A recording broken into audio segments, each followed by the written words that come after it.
Hello and welcome to V News Daily Bulletin. Coming up next, we have your top stories. Delegates deliberate criteria for members of the 12-party Central Committee. Foreign experts positive about Vietnam's economic prospects. Snow envelops Vietnam's northern mountainous region.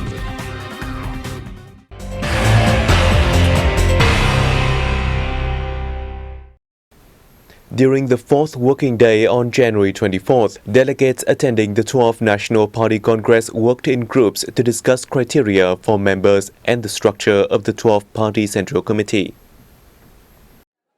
The delegates also mulled over a list of nominations for members of the 12-party Central Committee, both official and alternate, prepared by the 11th Tenuous Committee.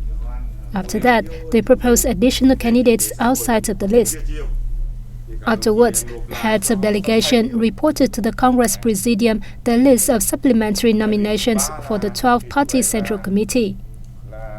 Earlier, on January 23rd, the Congress approved the number of the committee's members for the 12th tenure, comprising 180 official and 20 alternate ones.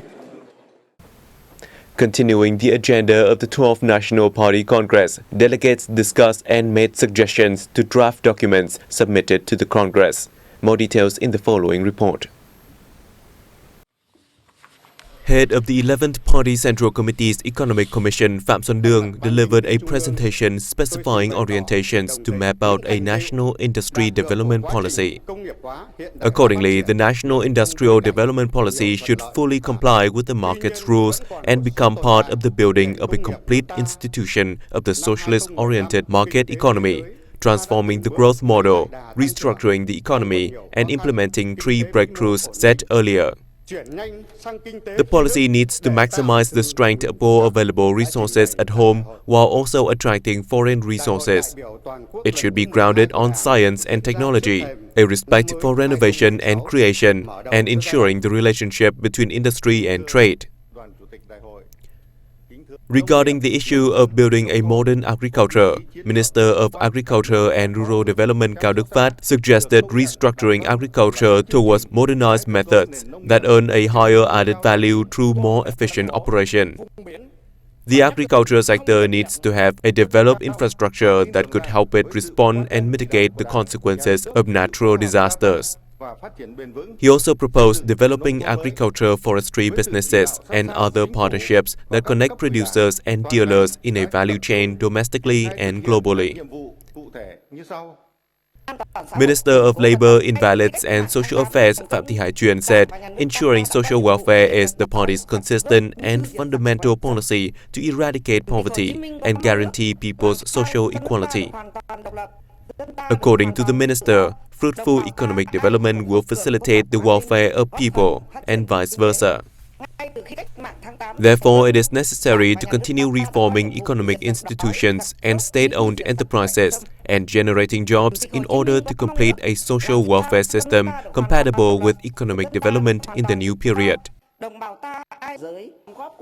Regarding the ability of the female labor force to meet industrialization and modernization requirements, Nguyễn Thanh Hoa, president of the Vietnam Women's Union, suggested the party and state pay more heed to building and implementing the Vietnam Female Labor Force Development Strategy for 2016 to 2020, with a vision towards 2030.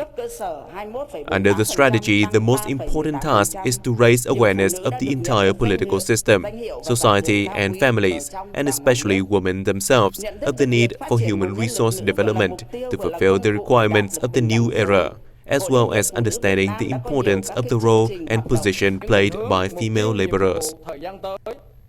President of the Vietnam General Confederation of Labour Đặng Ngọc Tùng affirmed that throughout Vietnam's history, the working class and the trade union have always been closely connected with the nation's fate.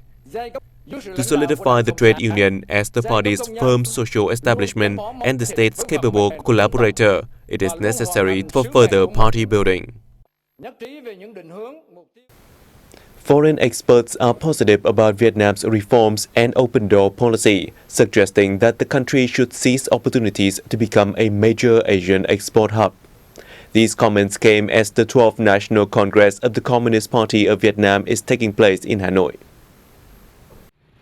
Christian Lewis, an expert on Vietnam at the New York-based Eurasia Group think tank, wrote in a commentary that following the Congress, the new set of leaders will support the current economic reforms and trade policy. Notably, they remain committed to the Trans-Pacific Partnership and other key trade deals, including the free trade agreement with the EU. French newspaper L'Echo ran an article saying the Congress will consider adopting a socio-economic development blueprint for the next 5 years, with a roadmap to raising per capita income to between $3,200 and $3,500 by 2020, reducing inflation to below 5% and keeping the budget deficit within 4% of the gross domestic product. It added that Vietnam's financial markets will continue to appeal to foreign investors, since Vietnam has not only joined the World Trade Organization but also signed the TPP. Commenting on Vietnam's business climate, the UK's Financial Times said that with gross domestic product growth back about 6%, Vietnam is benefiting as manufacturers relocate in a bid to cut their costs after wage rises in countries such as Thailand and China. IHH Global Insight Asia Pacific chief economist Rajiv Biswas said that further economic liberalization and the improvement of economic competitiveness are very important. Vietnam's next leaders should seize opportunities to turn the country into an important hub of export production hub in Asia.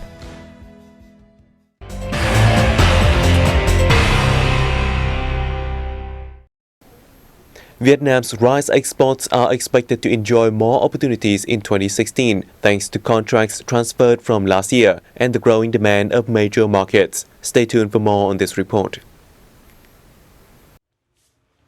According to the Vietnam Food Association, domestic exporters will continue delivering contracts signed in 2015 with a total volume of 1.3 million tons of rice. Therefore, the association won't have to buy rice for temporary stockpile in the 2015 to 2016 winter-spring crop like the previous harvest. China remains a major importer of rice from Vietnam this year. Besides, the Philippines has planned to buy an additional 50,000 tons of rice from Vietnam and Thailand for stockpile in case of natural disasters. Indonesia also plans to buy 350,000 tons of rice in the first quarter of 2016, while Malaysia is expected to increase its rice imports due to El Nino impacts. Improving human resources and revamping the labor structure are seen as strategic solutions to enhance the economy's competitiveness when Vietnam is integrating deeper into the world economy. Vietnam's decision on shifting to the market economy in 1986 has been proved to be sound, which helps to mobilize our resources and potentials to develop the economy. During the past 30 years, Vietnam has carried out a series of market-oriented reforms, especially in the agricultural and private economic sectors, export and international economic integration. The country has also focused on labor export, with several key markets seeing positive growth, including Taiwan and Japan. The quality of Vietnamese workers abroad and the operations of labor export companies have improved. Moreover, more than 7.8 million jobs were created throughout the country from 2011 and 2015, helping reduce the unemployment rate to below 4% in urban areas. However, ASEAN integration is also posing challenges to Vietnam, as the newly formed ASEAN Economic Community will allow a freer flow of laborers across the Southeast Asian countries. To deal with the challenges, the Ministry of Labor, Environment and Social Affairs continues to update the legal system and align the domestic labor market with international and regional integration requirements in order to ensure a modern, effective, competitive and equal labor market. After the temperature plummeted overnight, snow has fallen in many areas across the northern mountainous region as a strong cold spell has enveloped almost half of the country since January 23rd. The temperature was recorded at -7 degrees Celsius in the morning of January 23rd in Cao Bang province. The rare appearance of snow has attracted a large number of tourists. However, severe frost has damaging consequences to the local agriculture production, as well as being a risk to people's health. The authorities have urged people to take measures to cope with the cold weather. This is the first time snow has appeared at the Fieldwalk Mountain since last winter. In Lào province, temperature dropped to -5 degrees Celsius, the lowest record for many years. The temperature at Sapa Resort City was measured at 0 degrees Celsius on the morning of January 24th, with snow blanketing the streets.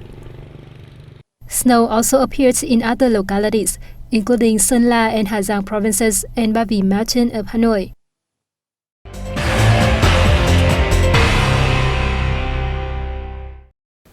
The people of Vietnam are joyously welcoming the festive Lunar New Year holiday season, or Tết, which is filled with different cultures and traditions. Join us on a trip to Nậm Sin village, the northwestern province of Điện Biên, where the ethnic Silla people celebrate Tết in their own unique way. At the first light of dawn, Mr. Hu Cha Si and his wife begin to prepare a small feast for their family to celebrate the holiday, or as they call it, the Ô Sĩ Chờ Tết. Thanks to a prosperous crop season, Mr. Si can afford an entire pig this year, weighing around 30 kilograms. The cold and frosty winter season seems to dissipate in this cozy and happy family home. Today is a joyous occasion for the Silla people. Everybody is happy and gleeful because every household can afford a pig this year.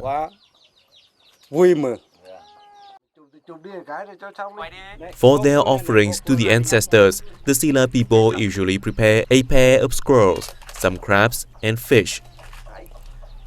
In the Silla culture, squirrels are a stable source of food when other commodities were too rare or too expensive. The Silla people use squirrels as an offering to their ancestors on 3 occasions every year: the New Year holiday, a new crop season, and weddings. They even use squirrels as an offering when a family member is ill to pray for a quick recovery. Every year after harvesting, our people make an offering of wine and other commodities to pray for the young, wishing them good health, good grades, and good luck. As is tradition, all households in the Nậm Sin village prepare hot meals and wine to welcome visitors. This year, VNews reporters were invited to celebrate Tết with village elder Lee Cha Che and his family. According to the village elder, the Silla ethnic group used to have many festivals, religious traditions, and customs. However, over time, some traditions have been forgotten, and people now end up celebrating only a handful of the occasions.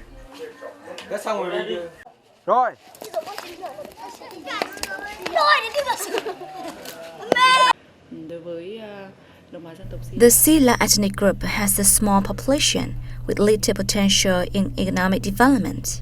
The local authorities are providing the Silla people with assistance, particularly in helping them preserve their cultural identity, such as restoring old dances and traditional religious festivals.